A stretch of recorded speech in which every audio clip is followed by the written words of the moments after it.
we get into bad habits. Let's say not, because we're talking about goal. So let's say you don't get out and look. Okay. And Sean, it may work and work and work and work and work until one day it doesn't work.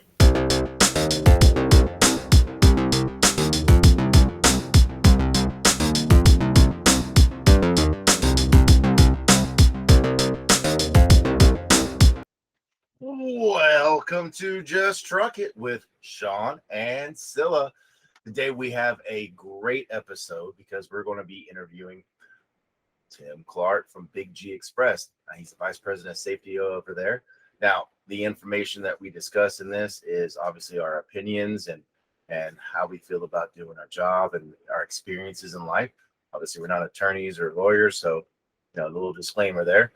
But what we're going to do is get a behind-the-scenes view and understanding about what goes into the safety department with Tim Clark, as he's the Vice President of Safety there. He's been in the trucking industry for 37 years, and he's going to give us a lot of insight into different topics like the monitoring of trucks out on the road, safety protocols, getting drivers into a company, as well as tips and tricks on how to be successful out there. Now, in this episode, we have two parts because we do talk to Mr. Tim for a very long time. It's about an hour plus that we discuss a lot of topics because there's just so much to go over. And honestly, we could probably talk about this in 7 episodes.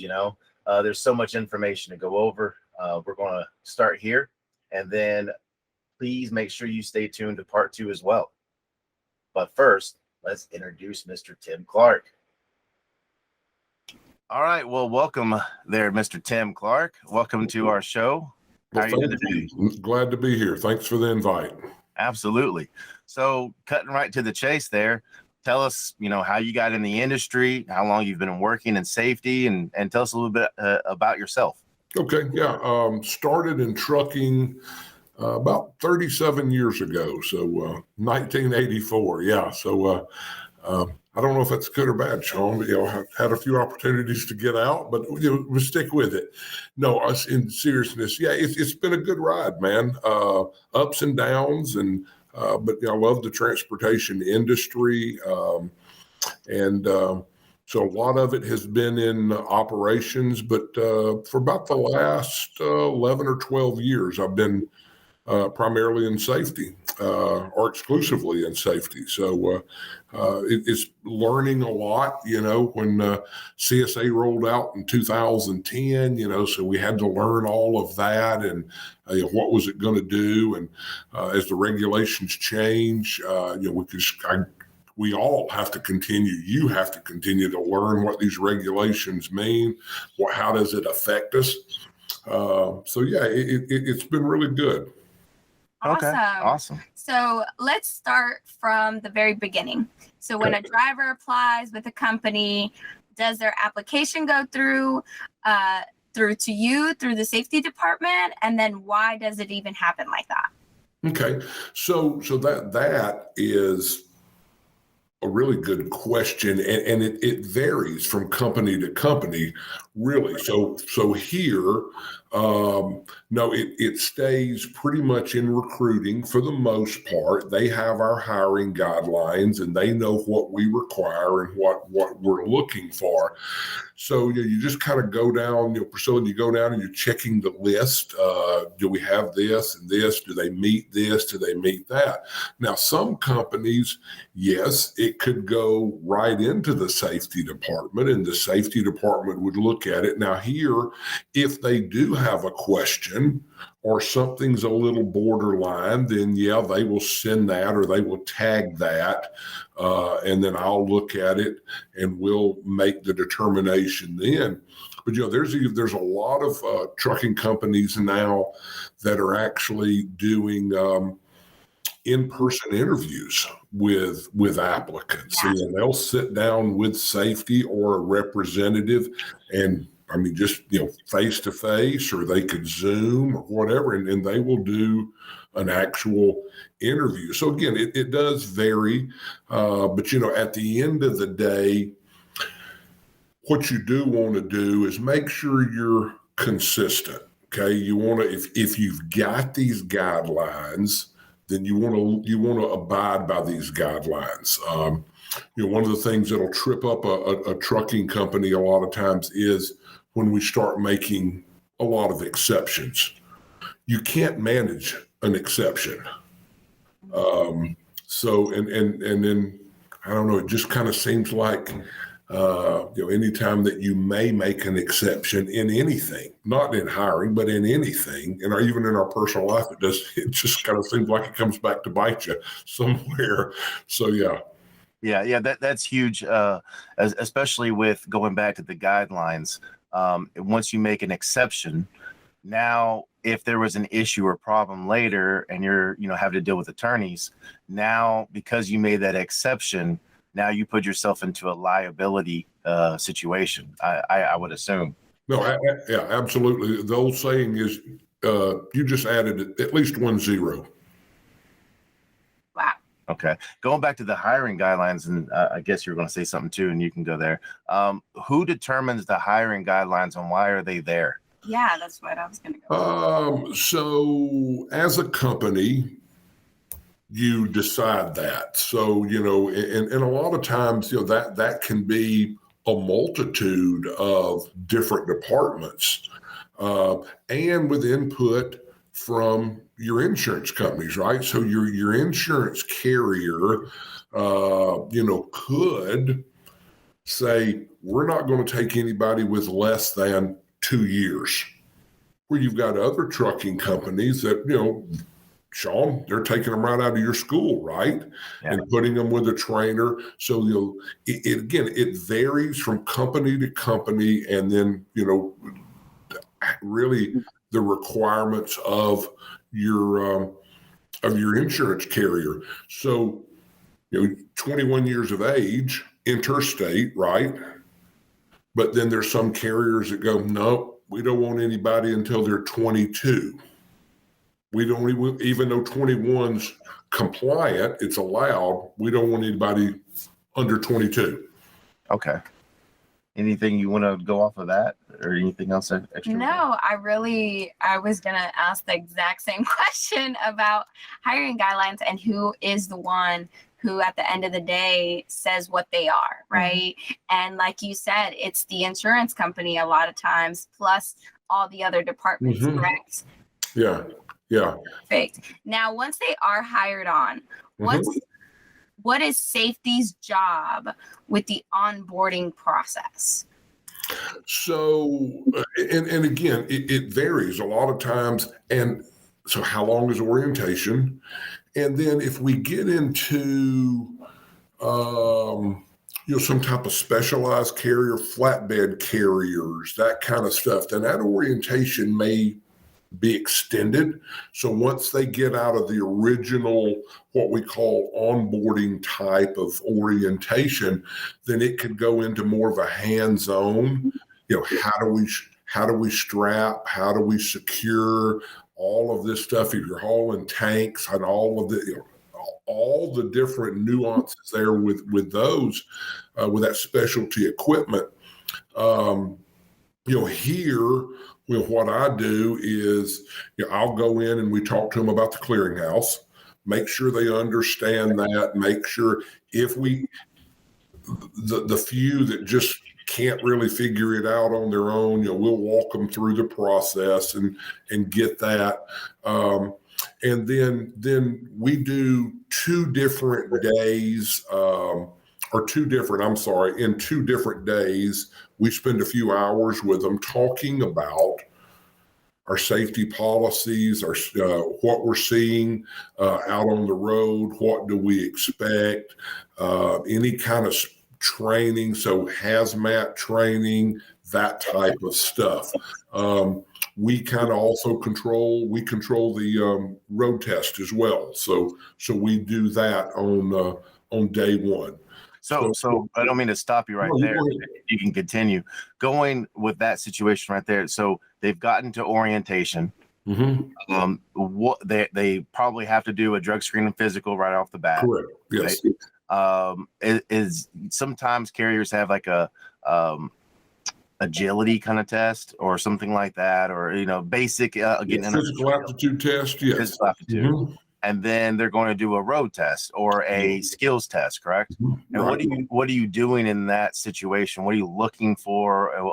What kind of situation? How does that play out? So on the road test itself, The whole thing, like the skills on road. okay, yeah. So we don't do a physical aptitude test.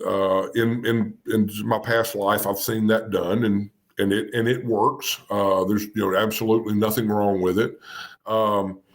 But yeah, when we take a driver out for that road test or that skills test, what we're really looking for is their general knowledge. So we're watching them do a pre-trip.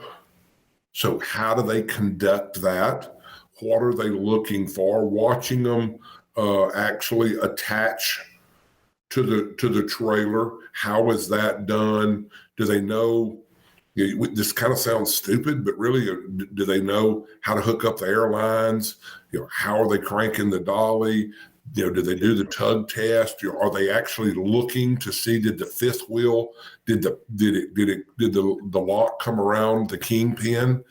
So we're watching that, and then then we're going to watch them just in generally just. We want them to execute and show us that they know how to drive that truck. They know so it's making the turns, using the turn signals, stopping, crossing a railroad track, all of that stuff. And then when they come back in, they're going to back the trailer back into the spot. We're going to have them unhooked. So that whole process really to simulate, Sean, if they route on their own, would they know, can they demonstrate really just operating that commercial motor vehicle in a proper and a safe manner? Mm-hmm. So important. Yeah, and I'll segue off that. A lot of drivers in my career I've heard, and Sean, I know you've been around them a lot as well, that will downplay the importance of a pre-trip. So important. Yeah, it is a important. truck stop, and you just sit there at the truck stop and watch how many trucks, in the morning when they wake up, and how many actually do a pre-trip before they leave for the day, and then how many don't. I would be surprised if you could even count on one hand in an entire truck stop that if you actually see somebody go out there and do a pre-trip on their vehicle. Yeah. So that is so funny because this morning I was actually on our social media pages, and one of our past students recorded himself because he's driving out there for a company, and he was recording himself doing the pre-trip, and he was saying how important it is to do the pre-trip. So I'm glad you guys are telling the students Yeah, that. I mean, And kind of like segueing off of what you're saying, and with you, Tim, being in safety, what type of situations can be avoided, and what kind of things do you see had that been done could have saved a lot of time and money, and what's your advice on that? Yeah, it comes down to so many things. When you're doing your pre-trip, and we could probably spend an hour or so just talking about this, but you're looking at your tires, and so BLT, right? Brakes, lights, and tires. You're looking at that stuff. You're really just looking at that entire vehicle. So again, how many times have we seen, or have I seen in my life that a driver's been inside the truck stop, taking a shower, whatever, comes out, gets in his truck, takes off, and then later that afternoon or the next day, he sees, hey, looks like somebody's hit the front of my truck. Well, it probably happened when he was taking the shower, but because he didn't do a pre-trip, he didn't know. So you've got a delay in, and there's no way to find out then who did that. But yeah, you find out, just little things, air leaks, that kind of stuff that could lead, that could really lead to not being stopped, not being put out of service at your next inspection of whatever because you found it at the truck stop or at the rest area or whatever. Yeah, or you had a tire that was low, and had you realized that at the truck stop, you could have gotten it fixed at the truck stop Yes. or during your break or whatever you were doing. And then instead, now they're on the road, they have a blowout or a flat tire or whatever. They got to wait for roadside assistance. It cost the company hundreds more dollars just to have someone come out there, and the tires are going to be more expensive. Correct. Because they don't have it on a discount, like fleet wide. Yeah. So now you've cost the money, the company way more money, and you've lost so much more time had you just figured that out while you were there. Yeah, I think that's the biggest part, especially, unfortunately, we're all selfish, right? Yeah. The biggest part, I think, is more just that guy lost so much money. Yeah. It would have taken him, maybe 20 minutes, Yeah. maybe 30 tops, if he did see that flat tire where he could have put it air and then started rolling. Now he's waiting for that company, like you said, to come change that tire. And, who everybody has experienced getting pulled, being on the side of the road, waiting for assistance. And you don't really realize how long it's going to be because a lot of those places are backed up. So, you're looking at maybe 4 hours sometimes just sitting there waiting for someone to come out to you. And Sure. the times they could have made. And then think about it like this. Our drivers get paid by the mile, by the hour, by the load, normally, some by the day. So you're sitting on the side of the road for 1 hour, 2 hours. Who does that really affect? It affects the driver. So you can weigh it out. 10, 15 minutes for a pre-trip versus hours. Who does that really affect? It affects our drivers, So yeah, it's much better.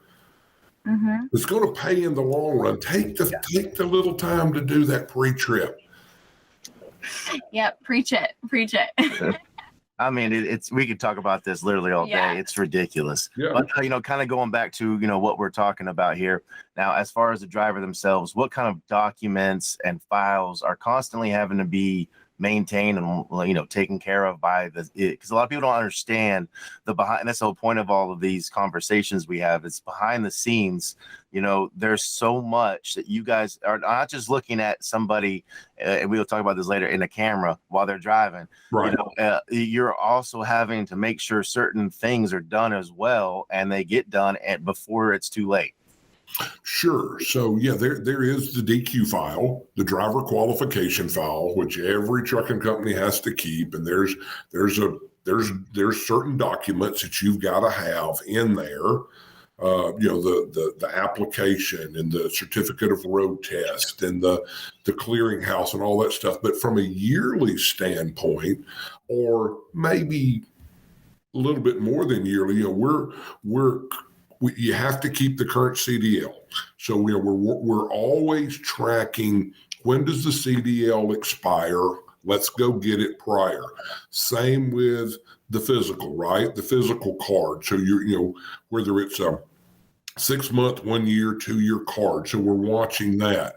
The annual review, right? So that every year, most of the time, most of the trucking companies are going to do that on your anniversary, your hire anniversary. So that's going to be the record of compliance, and we're running an MVR every year. So we're watching all of that. We get it done at hire, but the clearinghouse limited query consent form. So there is stuff that you're absolutely right, Sean. That's going on behind the scenes that we're having to update and keep that DQ file complete in case there is ever an issue. So whether it be an audit, whether it be God forbid some type of a really bad accident, then that's the stuff that people are going to want to look at and see. Are you up to date? Have you had any? It goes back to what we talked about earlier. If you'll watch some of these verdicts going around, some of these nuclear verdicts, so many of them go back to negligent hiring, no DQ files, incomplete files. You didn't get this, you didn't get that, and it gets really bad real quick. Yeah, and since we're talking about that, a lot of individuals not understanding what you have to maintain think that what they do in their personal vehicle at home, if they get a ticket or this, or they get pulled in for inspection, they get a write-up or even, whatever happens, that they don't need to tell their company, or that you may not find out, which is far from the truth. Yes. They don't realize that those reports and everything also get sent to the carrier. Carrier finds out, and those personal records, as like a ticket or something, are going to cause situations as well that you guys need to know about. Correct? Yes. Yeah. It goes back to risk. Who are you putting on the road? With whether, again, and you're absolutely right, whether it was in their personal vehicle or in the commercial motor vehicle. All of that shows, all of that is something people look at. So many companies right now, if we want to go back and talk about pre-hire, and you're just asking, but as you've got drivers, and we know what driver turnover's like, Sean, especially when they're first starting into the industry, they're going to get on with a carrier that's going to help train them, has a good training program. But then as they become a little bit more experienced, and they may start moving from here to there. Trucking companies, a lot of trucking companies are running PSPs now. I'm sure you talk about that with your group, the pre-employment screening program. So that shows the carrier every DOT recordable accident you've had in the last 5 years, and every vehicle inspection you've had in the last 3 years. And then it breaks these down. I mean, we're able to see, was it a clean inspection? Who were you driving for? If there were any violations or any defects, it lists that. On the crashes, it tells us tow away, fatalities, injuries. We see that. When was it? So, I tell people in our orientation, the old saying of your record follows you, it's not true anymore. Your record really precedes you now. Between all the stuff that we do, even on pre-hire, most of the trucking companies are able to see your body of work before we ever got there.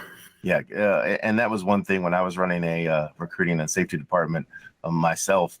When I had an applicant fill out a 10th Street application, in which we went over with Maryland how 10th Street works, or any other application software out there, all those things get ran. And one of the questions they ask you about is, have you had any accidents or tickets and things like that?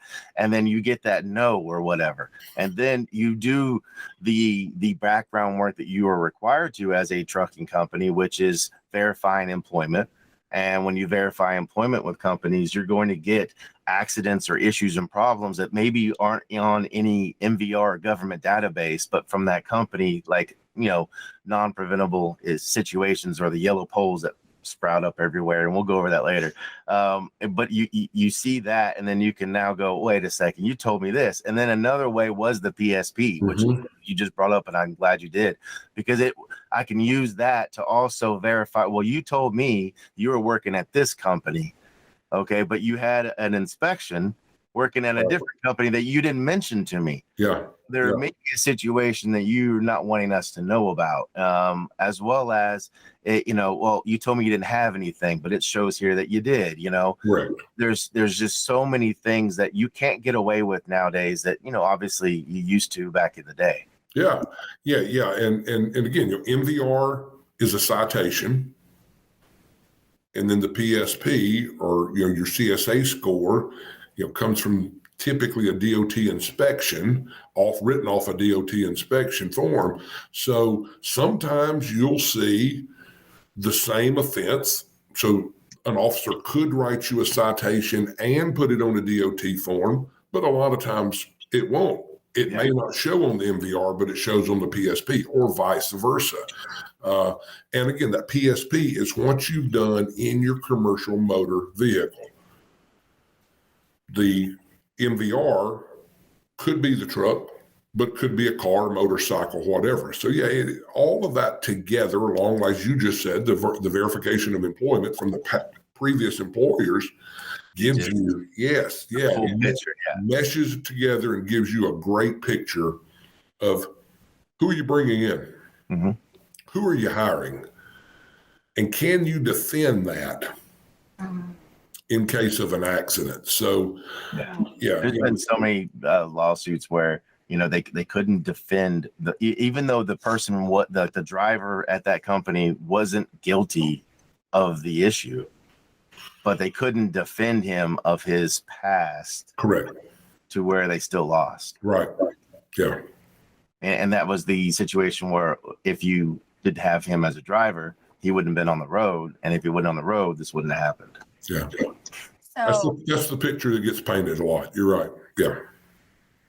But because of the shortage, I don't know. Well, that's the thing, is where you've got companies that are desperate for drivers that, like we talked about in the very beginning, they start making exceptions.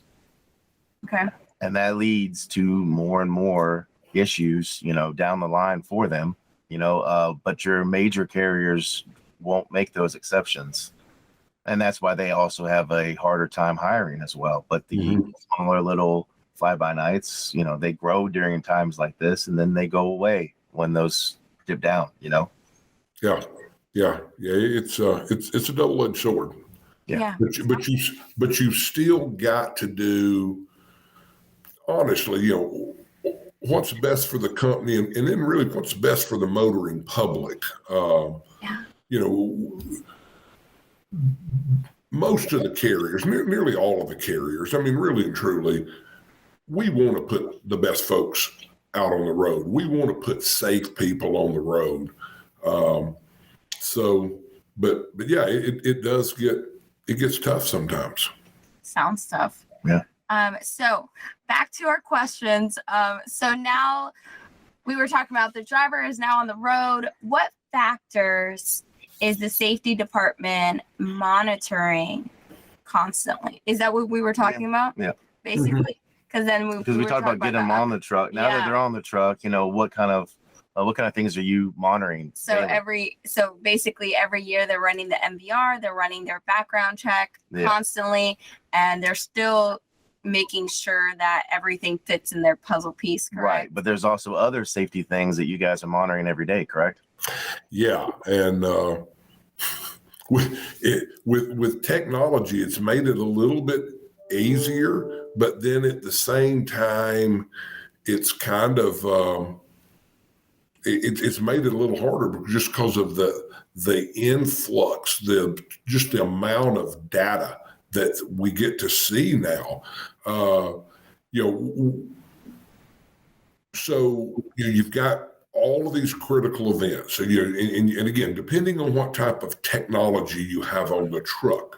Yeah, like the truck ECM that connects to your logbook, correct, that sends it to the carrier, versus also the cameras that are in there and sends it too. Yeah, so the ELD, you can start off with the ELD. So you can get online, look at it. I can look at John Doe's logs, and is he doing it correctly? And do we have a violation, whether it's 11, a 14, a 70, whatever? Did he not take his 30-minute break today?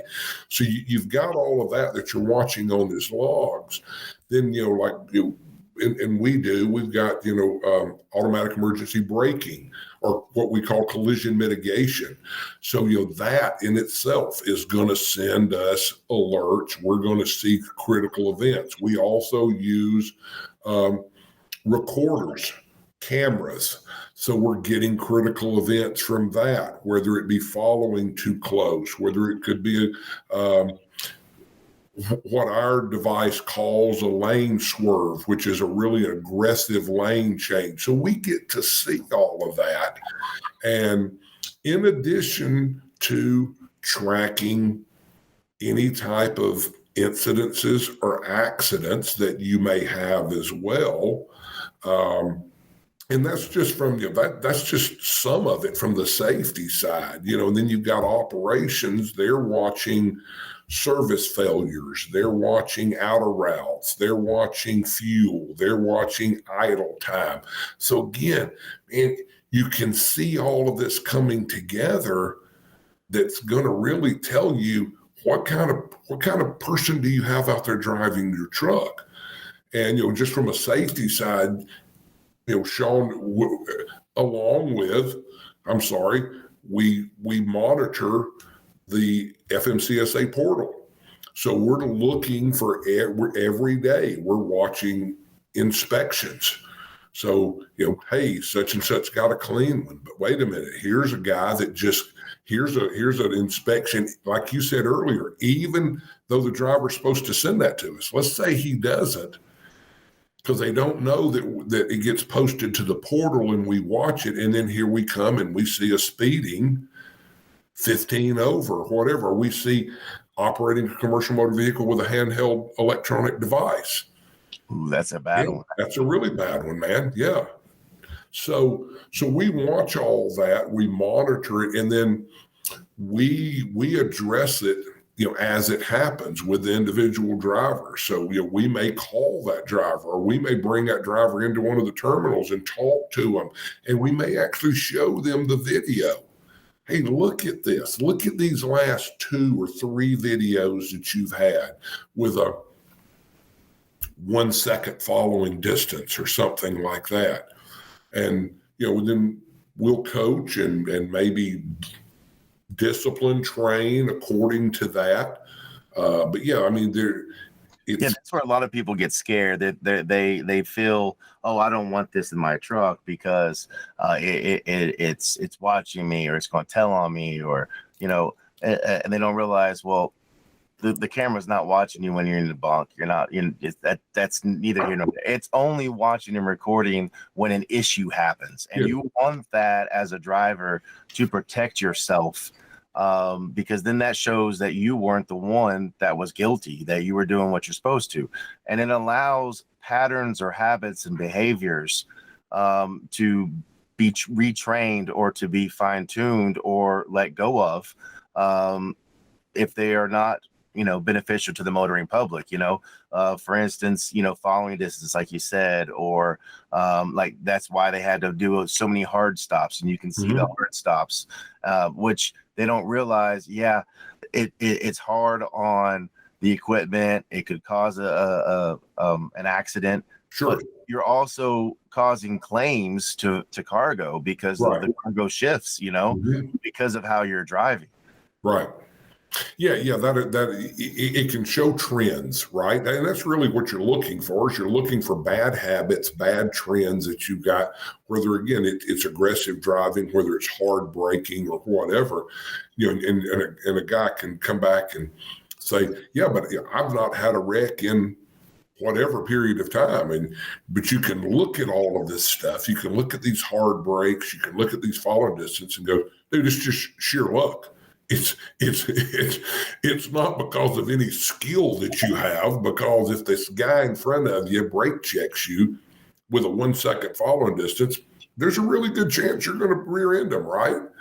Or if your collision mitigation system is having to engage because of your following distance, again, we've just got some really bad habits going on there, and we're just really aggressive. And it's to everybody's benefit, right? If you can correct that. Yeah, and they think you're just going to let them go, but it's really to correct and help train. Yeah, I think that's the most important thing that people forget, right? Because you can get all upset at the company, but in reality, it's just to help you get better. Because we're trying to just keep everybody safe. Anybody from that driver from getting in trouble and never being able to drive again, and the family that's in front of them or to the side of them, right? That is driving with grandma. Like it's something that people forget, that safety is really that's what they're there for, to keep everybody safe. And that you guys are definitely there, just even though all of these things sound like, wow, you're watching me, like you said earlier, Sean, but it's not that anybody cares to watch you. Nobody wants to see your face all day. It's really to see what you, like you said, your habits. And if you have those bad habits, well, then let's adjust them. Let's, that criticism or corrective criticism. Nobody wants to be wrong. Of course not. No middle-aged man or woman wants to ever be wrong, ever. But, at the end of the day, that we're just trying to be safe, right? Yeah. Everybody wants to get to their destinations safely. Even you mentioned earlier, Sean, even about the cargo in the back of the trailer.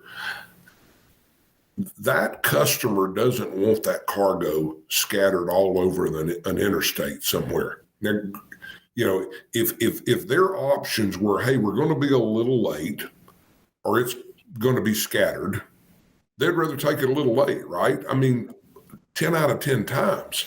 And Priscilla, you're right. If the driver is doing it the right way, if you're operating your vehicle the right way, then it doesn't matter if you've got 4 cameras watching you. All it's going to do is, to Sean's point, is show that we were doing it the right way.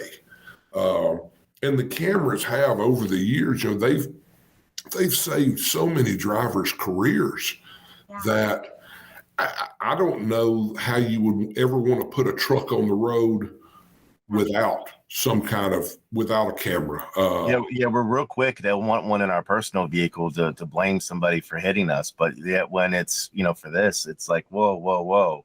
They don't understand. It's the same scenario.